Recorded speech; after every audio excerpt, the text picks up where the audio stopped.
Hello नमस्कार दोस्तों, मैं अनीस आप सभी का स्वागत करता हूँ tally complete course in Hindi में। तो मैं अनीस आप सभी का सहारनपुर इंस्टीट्यूट में वेलकम करता हूँ और आज दूसरा क्लास है। आज मैं बताऊंगा अकाउंटिंग के बारे में। कल मैंने बताया था आप लोगों को टैली क्या होता है उसके बारे में जानकारी दिया था। तो आज मैं अकाउंटिंग के बारे में बताऊंगा टैली क्या होता है, जो कि एक अकाउंटिंग और सॉफ्टवेयर दोनों मिलकर बनता है। सॉफ्टवेयर के बारे में मैंने कल बताया भी था कि सॉफ्टवेयर वे होते हैं जो जिसके लिए बनाए जाते हैं वैसे ही प्रयोग किए जाते हैं। सॉफ्टवेयर वे होते हैं जिनके लिए बनाए जाते हैं वैसे ही होते हैं, ठीक है। जैसे कोई भी सॉफ्टवेयर में बहुत सारे सॉफ्टवेयर होते हैं। देखिए एक आपको यूज करके दिखाता हूँ, एक मिनट निकाल लेना दीजिए।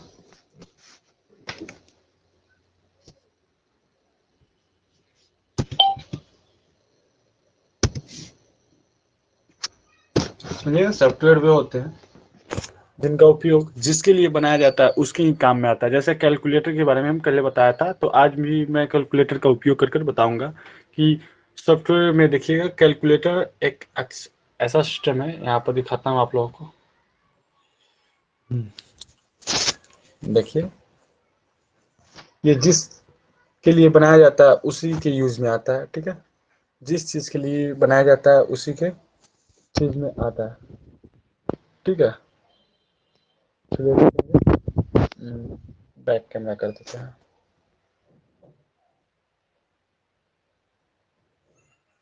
देखिए ये हो गया, ठीक है। ये कैलकुलेटर है, ठीक है। तो इस पर हम जहाँ यूज करेंगे, जैसे 5 है, ठीक है। ये सेकेंडों भर में आंसर दे देता है। जैसे हम इस पर 5 पे क्लिक किए, ठीक है। ये काम नहीं कर रहा है।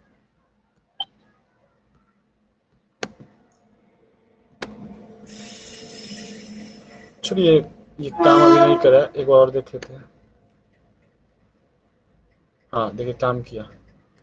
फिर वो काम करना बंद कर दिया। एक बार और खोल कर देख लेते हैं, ठीक है।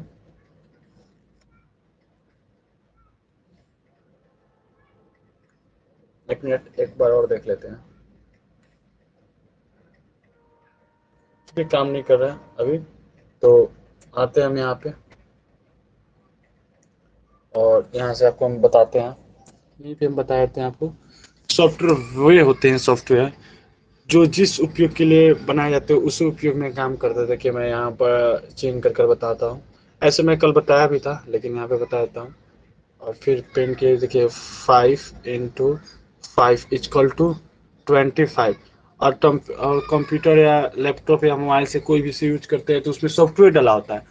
तो उसमें सेकेंड ओवर में हम लोग 5 पे 5 से गुना करेंगे, ठीक है। हम लोग को याद है, लेकिन बच्चे लोग 5 पे 5 से गुना करेंगे कितना आएगा, हम लोग को तो याद था वो। और कंप्यूटर और लैपटॉप सॉफ्टवेयर की मदद से वो तुरंत जवाब दे देंगे, ठीक है। तो चलिए देखते हैं, आप लोग समझ गए कि सॉफ्टवेयर क्या होता है।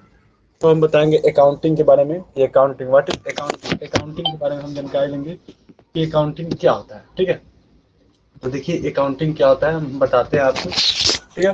देखिए दोस्तों, वैसे तो अकाउंटिंग तो बहुत छोटा है।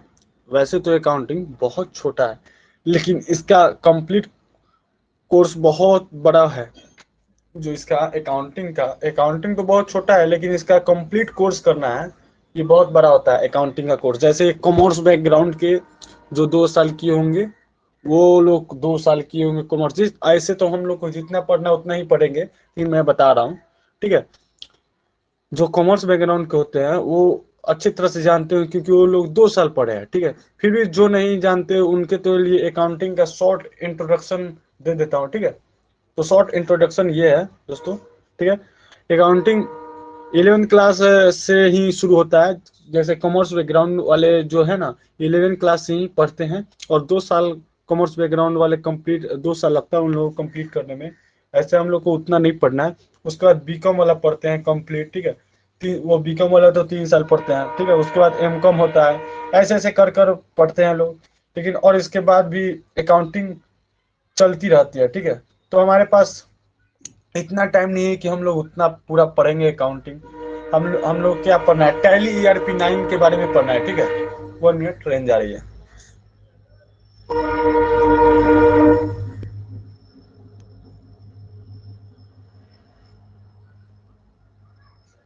चलिए बताते हैं, सॉरी। टैली ERP9 के बारे में जो बताएंगे, टैली ERP9 में जो अकाउंटिंग होता है उसके बारे में हम बताएंगे। ठीक है, तो टैली ERP9 में जो अकाउंटिंग हमारा काम आएगी, हम उसी के बारे में समझेंगे। क्या फायदा है कि हम BA BCom और भले BCom और ICOM ये सब पढ़ेंगे, छोड़ देंगे वो सब। चलिए, तो डिफिनीशन क्या होता है अकाउंटिंग का? अकाउंटिंग का हिंदी अर्थ होता है, अकाउंटिंग का हिंदी अर्थ होता है लेखन। ठीक है, लेखनकन। ठीक है, और लेखनकन जो कि दो वर्ड्स से मिल बनता है, लेखन और अंकन। लेखा और अंकन से मिलकर बनता है। देखिए यहाँ पर लिखा हुआ है, यहाँ डिफिनीशन के बारे में बताया गया है। लेखन, लेखा और अंकन से मिलकर बनता है। ठीक है, लेखा और लेखनकन। ठीक है, तो इसके आगे हम बताएंगे। और लेखा और लेखनकन, तो आगे दूसरा पेज में चलते हैं। पहले इस पेज के बारे में मैंने पूरा आपकी जानकारी बता दी क्या है। चलिए, दूसरा पेज है। ठीक है, फिर अंकर और अनेक, अंकर और अनक। ठीक है, ये क्या होता है? इसका अर्थ होता है कि लेखांकन का मतलब होता है कि अनेकों को लिखना, अनेकों को लिखना। देखिए यहाँ पे बताया गया है, लेखांकन का मतलब क्या होता है? अनेकों को लिखना। एक मिनट में ये कर दिया, और हाँ देखिए, इसका मतलब अनेकों को लिखना। ठीक है, तो अब हम टैली ERP9 में अनेकों को लिखा जाता है, इसको समझ समझ लेते हैं। ये बता रहा है कि टैली ERP9 में अनेकों को लिखा जाता है। इसका मतलब यही ना होगा, ये जो बता रहा है उसका मतलब यही हुआ कि अनेकों का अर्थ होता है कि अनेकों को लिखना, लिख। ठीक है, तो tally use of tally ERP9 for accounting, उसके बारे में बताएंगे कि यूज कैसे किया जाएगा टैली ERP9 में अकाउंटिंग के लिए। बस हमें फिलहाल इतनी छोटी सी बात ही समझनी है, क्योंकि छोटी सी बात ही समझिए, टैली ERP9 में रिकॉर्डेड किया जाता है। ठीक है, ये बात भी याद कीजिएगा। और एक, और यहाँ पर देखिए टैली ERP9 के बारे में मैं बता रहा हूँ। ठीक है, इतना जो कि 10 ये बता रहा हूँ टैली ERP में कैसे कैसे, ये भी बात ध्यान देता है। ठीक है, पहले परचेज। ठीक है, पहले परचेज, जो कि ये परचेज मतलब होता है कि कितना माल खरीदा। परचेज का मतलब होता है कितना माल खरीदा गया। ठीक है, फिर सेल का दिया जाता है कि सेल कितना माल बेचा गया, उसी को सेल कहते हैं। ठीक है, तो पेमेंट मतलब किसको कितना पेमेंट किया गया था। और जब माल परचेज किया गया और सेल किया गया तो उसमें पेमेंट किसको कितना दिया गया, किसको कितना नहीं दिया गया। फिर रिसिप्ट होता है। ठीक है, किसी से कितना पेमेंट आया, मतलब वह पेमेंट आया और पेमेंट गया, कितना आया गया। फिर क्रेडिट का डेटा होता है, मतलब हमसे लोग कितना रुपए मांगते हैं। ठीक है, फिर डिबेटर मतलब डिबेट कितना किए, हम किन लोगों से कितना रुपए मांगते हैं। फिर प्रॉफिट एंड लॉस, मतलब कितना में प्रॉफिट हुआ कितना लॉस हुआ। फिर स्टॉक, कितना स्टॉक में पड़ा हुआ है माल, माल कितना स्टॉक में बचा हुआ है। फिर एक्सपेंशन मतलब कितना खर्चा हुए, मतलब हम लोग कितना खर्चा किए उस पे, इनकम कितना हुआ, ये सब लिखेंगे। उसके बाद ये अकाउंटिंग का रूप होता है, एक छोटा सा अकाउंटिंग का रूप होता है जो ये 10 बताए हैं। ये 10 वहां पे लिखाता है। अगर आप कोई भी क्वेश्चन मिले उसमें बताता है कि इतना परचेज, इतना सेल, इतना पेमेंट, इतना इनकम, इनका स्टॉक, इतना इन प्रॉफिट एंड लॉस, उस सब का निकाला जाता है। तो हम आगे आपको बताएंगे कि क्या, एक मिनट, कहाँ क्या होगा आगे, हम आपको बताएंगे। ठीक है, तो देखिए यहाँ पे, तो चलते हैं। तो इन सबको, अनेकों को हमें टैली ERP9 में रिकॉर्ड किया जाता है। मतलब ये जितना हम 10 बताए ना, ये वाली, तो इसको हम टैली ERP9 में रिकॉर्ड करते हैं। ठीक है, फिर अनेकों को रिकॉर्ड करके टैली ERP9 में अकाउंटिंग का काम किया जाता है। फिर इसको रिकॉर्ड करके टैली ERP9 में अकाउंटिंग का काम किया जाता है। ठीक है, टैली ERP में अकाउंटिंग का काम किया जाता है। तो आगे बढ़ते हैं। अब अकाउंटिंग के लिए के क्या फायदा होता है। ठीक है, अकाउंटिंग से क्या फायदा हो जाता है। ठीक है, तो बेनिफिट ऑफ अकाउंटिंग, देखिए यहाँ पे हम सर्किल बना देते हैं आपको, और ये रहा। चलिए, तो बेनिफिट क्या क्या होता है, सॉरी। बेनिफिट क्या क्या होगा अकाउंटिंग से, इसके बारे में मैं जानकारी दूंगा। ठीक है, तो देखिए, तो चलिए बताते हैं अकाउंटिंग से बेनिफिट क्या क्या होता है। ठीक है, तो देखिए बेनिफिट्स के बारे में मैंने डाइजेस्ट बताया। किसी भी दुकान से या शॉप में होने वाले सभी लेन देन का रिकॉर्ड रखा जा सकता है। बेनिफिट, अकाउंटिंग का बेनिफिट, अगर हम अकाउंटिंग करते हैं, अकाउंटिंग कंप्यूटर या लैपटॉप में बना कर रखते हैं, तो ये फायदा होता है कि किसी भी दुकान या शॉप में होने वाले सभी लेन देन का रिकॉर्ड रखा जा सकता है, अकाउंटिंग में सेव किया जा सकता है। और किसी भी दुकान या शॉप का हिसाब कितना हिसाब किताब, जैसा कोई दुकानदार किसी से कितना रुपया मांगा है या दुकानदार से लोग कितने रुपए मांगते हैं, इसका रिकॉर्ड आसानी से रखा जा सकता है। बिजनेस में कितना प्रॉफिट हो रहा है, कितना लॉस हो रहा है, ये सब लिखा जा सकता है।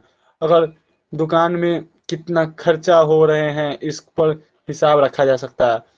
अगर शॉप में कितने स्टॉक माल पड़ा हुआ है, इसका भी हिसाब रखा जा सकता है। फिर कैश बैलेंस कितना है, मतलब ये सब लिखा जा सकता है। आपको ये सब लिखने की इसमें कला है। ठीक है, तो देखिए दिखाते हैं हम आप सबको। ठीक है, तो चलिए और अब अगला पेज बढ़ते हैं। आप लोगों को मैंने बताया, एक मिनट। ठीक है, तो अब चलते हैं एक इम्पोर्टेंट सूचना। मेरा यूट्यूब चैनल है सहारनपुर इंस्टीट्यूट के नाम से, प्लीज से जरूर सब्सक्राइब करो और बेल आइकन दबाएं, क्योंकि कोई भी वीडियो डाले तो सबसे पहले आपके पास नोटिफिकेशन पहुंचेगा। चलिए, तो स्टार्ट करते हैं अगला, और हम आपको बताते हैं इसका उपयोग। और ये सभी हिसाब किताब रखने के लिए आज बहुत सारे अकाउंटिंग सॉफ्टवेयर आ चुके हैं। उनके में एक सॉफ्टवेयर है टैली ERP9 और tally full course with GST, जो हम आपको पढ़ाएंगे, टैली फुल कोर्स GST। ऐसे तो अकाउंटिंग का सॉफ्टवेयर बहुत सारे आ गए हैं। पूरा करने के बाद में आसानी से अकाउंटिंग का काम कर सकते हैं। अगर टैली ERP कोर्स हम आपको जो पढ़ा रहे हैं, हिंदी मीडियम में पढ़ा रहे हैं, या आप हिंदी मीडियम में ही हम टाइपिंग कर सिर्फ इंग्लिश में लिख कर रहे हैं, आप लोग फुल कोर्स कर लीजिएगा, उसके बाद तो हम आपको समझ ही जाएंगे। यकीन मानिए, टैली ERP9 में जो अकाउंटिंग का काम करना बहुत ही आसान है। बस हमें टैली में लेन देन का रिकॉर्ड करना आना चाहिए। ठीक है, जो हम आगे चलकर सिखाएंगे आपको, हैरानी की बात नहीं है। कैसे रिपोर्ट तैयार किया जाता है, कैसे अकाउंटिंग बनाया जाता है, ये सब बताएंगे आपको। ठीक है, तो हम अगले चैप्टर के लिए, अब अगला चैप्टर में जब हम आएंगे तो आपको हम बताएंगे। तो आज के लिए इतनी ही क्लास हम करते हैं। ठीक है, आज के लिए इतना ही हम क्लास करते हैं। अगले चैप्टर में आएंगे तो आपको हम बताएंगे। ठीक है, नेक्स्ट थर्ड चैप्टर का नाम होगा क्वालिफिकेशन रिक्वायर्ड फॉर अकाउंटिंग। ठीक है, please subscribe my channel, YouTube channel. Okay दोस्तों, मेरा यूट्यूब चैनल है सहारनपुर इंस्टीट्यूट के नाम से, प्लीज उसे जरूर सब्सक्राइब करें और बेल आइकन दबाएं, क्योंकि कोई भी वीडियो डाले तो सबसे पहले आपके पास नोटिफिकेशन पहुंचे। तो आज के लिए इतना ही क्लास, और मैं क्लास को इन करना चाहूँगा। Okay, thank you.